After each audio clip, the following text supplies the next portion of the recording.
பருப்பு வடைக்கு பச்சை மிளகா, வெள்ளை வெங்காயம், இஞ்சி, பட்டை, கிராம்பு, மிளகு எல்லாம் ஒன்றா சேர்த்து குறை குறைன்னு கொஞ்சம் அரைச்சிக்கணும்.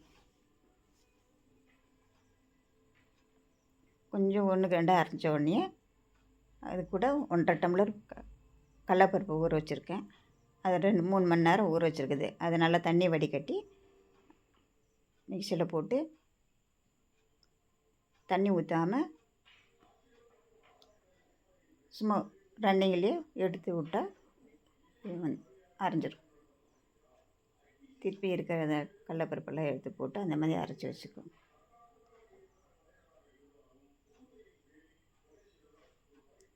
உப்பு எவ்வளோ தேவை உங்களுக்கு வருதோ அவ்வளோ உப்பு.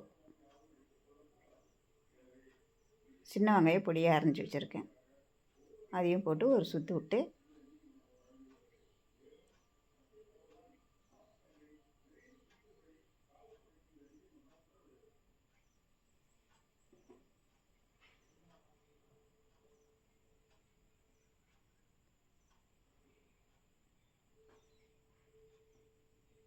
எல்லாம் ஒன்று சேர போட்டு ஒரு சுற்று விட்டு எல்லாத்தையும் எடுத்து வச்சுக்கணும்.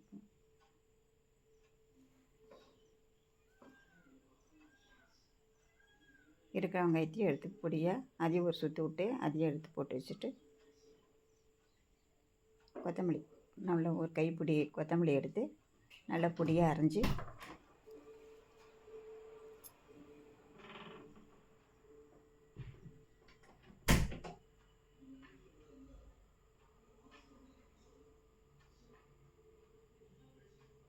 அரைச்சி வச்சுருக்க மாவுலேயே பருப்புலேயே போட்டுருங்க. கொத்தமல்லி கருவேப்பிலை ஒரு கொத்து கருவேப்பிலையும் எடுத்து அதையும் பொடியாக அரைஞ்சி அதை போட்டு 1/4 ஸ்பூன் மஞ்சத்தூள் போட்டு எல்லாம் ஒன்று சேர பரட்டி விட்டு சோம்பு போடுறதுன்னா போடலாம், நான் போடலை.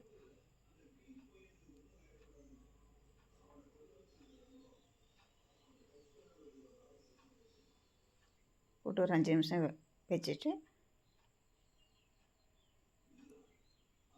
அடுப்பில் கடாயை வச்சு எண்ணெய் நல்லா காஞ்சோடனே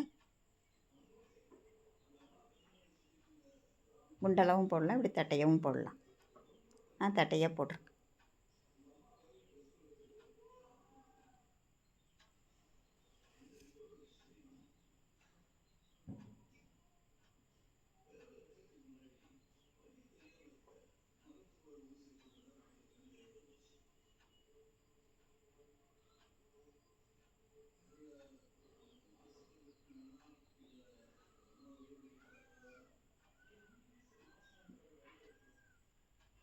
நல்லா பொண்ணு வரமாக 2 பக்கமே நல்லா எல்லாம் தீய வச்சு போடும்போது சூடாக இருக்கணும் எண்ணெய். அப்புறம் கொஞ்சம் சிம்மில் வச்சு பொண்ணுருவில் எடுத்தால்